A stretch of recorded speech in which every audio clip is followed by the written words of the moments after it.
So as I told you in the last couple of videos, I'm trying some new stuff with the channel. Views are down, dropped about half of my views on April 1st. I was getting about 24,000 views, and then overnight it went down to about 10,000. Not on the new videos, but I'm talking about total channel. Somebody's gonna say, oh, you don't never gotten that much, which is, if you go and sort my videos by most viewed, you'll see that there's some videos out there that's got 1 million views on it. So those were doing well, and all of a sudden, just out of, I don't know, there was 3 of them doing really well, and then it just dropped on April 1st. So I'm trying some new stuff, seeing if we can get anything to work, tweak the channel a little bit. Maybe I can improve it. So one of the things I've been doing the last couple of days is this point of view video, where the camera sits on my forehead and you can see what I'm doing. The first video I did actually improved a little bit.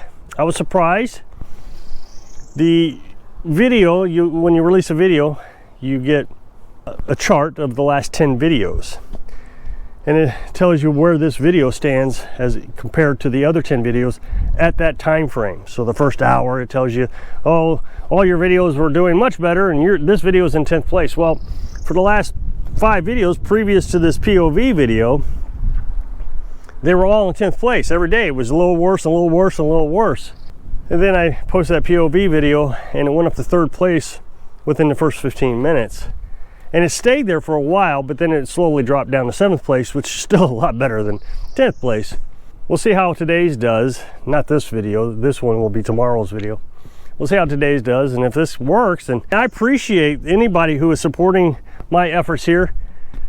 I got this GoPro that has this equalization program in it.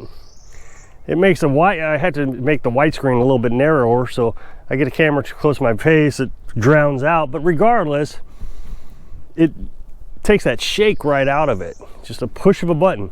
GoPros are a nice camera, but I've been using it like a regular camera. I haven't been using it like a GoPro. They're waterproof and all kinds of stuff.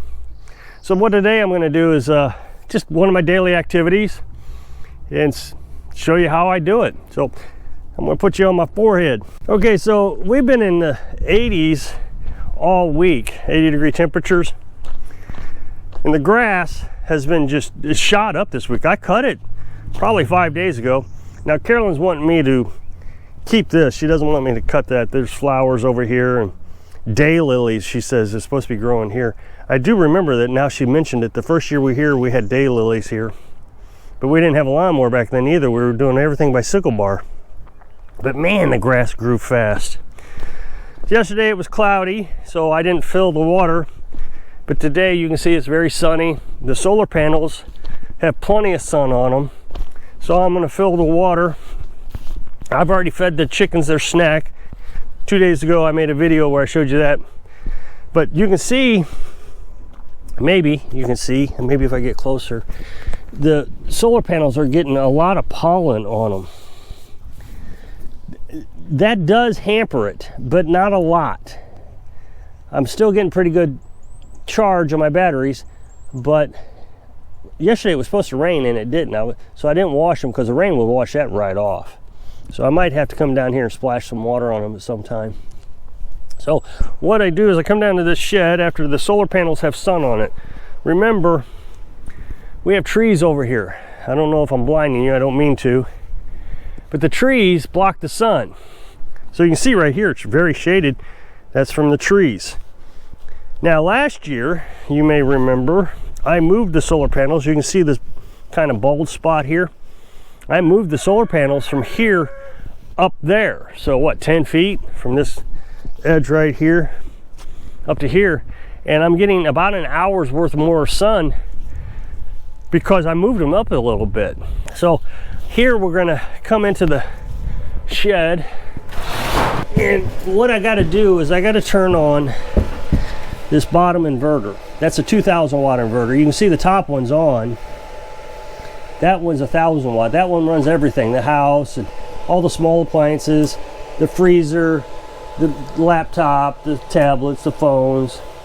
It's even running the heater for the chicks up in the camper. I have the camper and the house hooked up to this right now. but it will not run the well. So I got to turn the well on. I can turn it on with this switch, but I have this little remote switch that I turn it on with. That way I don't wear this toggle switch out. I'd rather wear that out first. Then what I do is I come over here and make sure we're making enough electric. And we're at 13.4 volts right now, so the batteries are charging. They'll get up to about 14.3 to be completely charged. And then you wait for it to switch over to amps. I doubt you can see that. Yeah, we're at 18.8 amps on that one. And probably another 18, we should be. Yeah, 18.2 amps on this one. So those are both working. And what that does is that tells me the solar panels are all working. If one said 18 and the other one said 15 or 13, I guess, then I would know that I had a solar panel not working. I got 6 panels on one, 6 panels on the other. Then I come up here and then we can get the water tank ready, which normally I do before I walk down here, but I didn't think I wanted to start you out with that. And so I run wire all the way up to the well pump from that inverter. And you can see I got my water hose with the water filters. And there's my hose.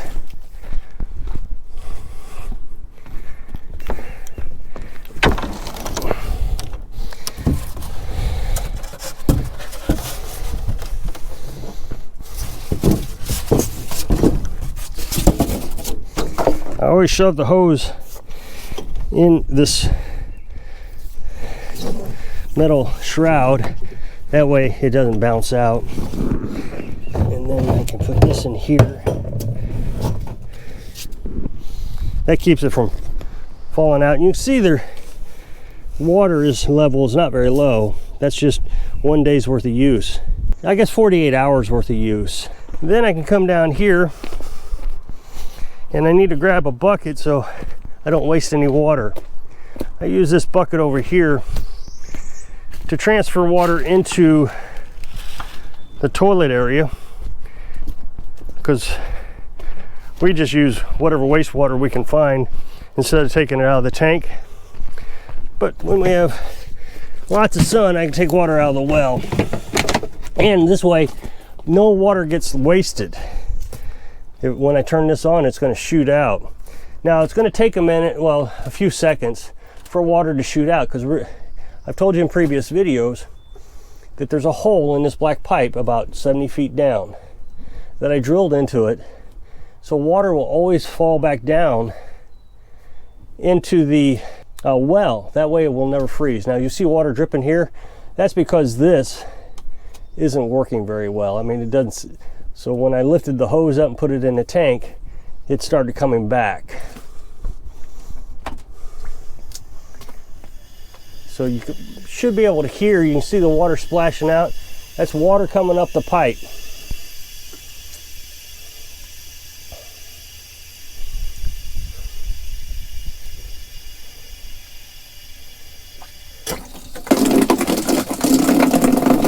Okay, so I'm gonna let this fill up. Now, this is throttled down very low to about, well, less than 5 gallons a minute. I can throttle this way up, and you can see it shoots way out there. But I throttle it down because my well pump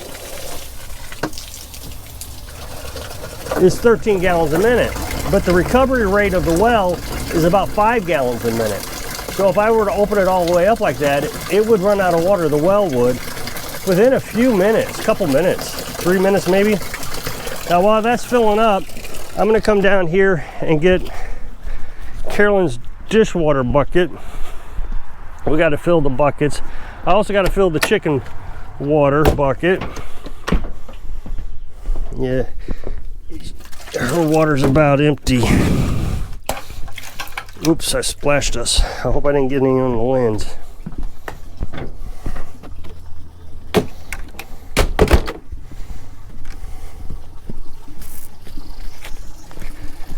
Now the chicken water, I could just fill from here, but I don't. I let everything go through the filters, except for the toilet water. So the filters, that's a sediment filter here and a charcoal filter here.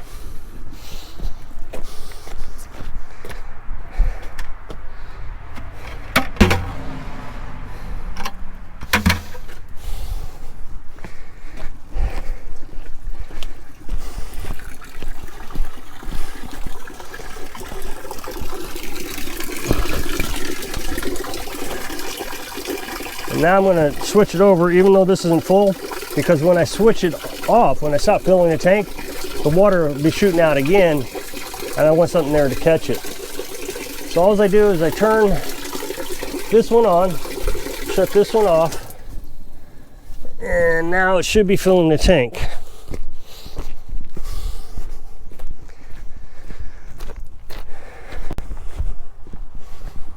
Come over and check it. There it is. So now I'll fill the buckets. I'm sure you don't want to stand here and fill the buckets.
You know, that brings up a good point right here.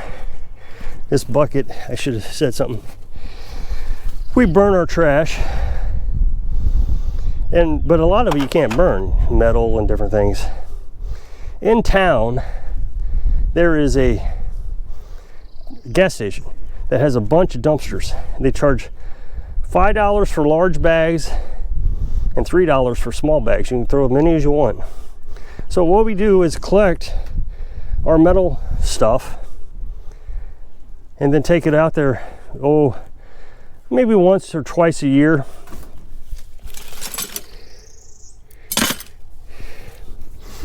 And for $5 we have trash, and that way we don't even have to get a dumpster or anything, pay, I don't know what it is, $30 a month, $20 a month. With the propane cans like this, I shoot a hole in them,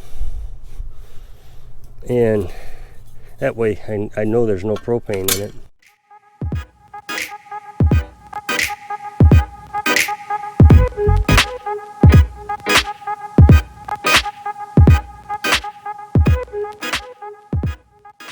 So now, once this is filled up, it'll start gurgling right here. And then I just reverse the process. I shut the valve off on the well, open that one so it fills the other bucket back up. Then I shut the valve off. I walk down there, I shut the inverter off, and I don't even have to do that right away. And then I just close up the tank. People think this is a lot of work, but it really isn't. I've sat here and had a conversation with you, and it's taken 15 minutes. I could actually turn this up a little bit faster and it would have filled up faster, but I don't like trying to stress the well out.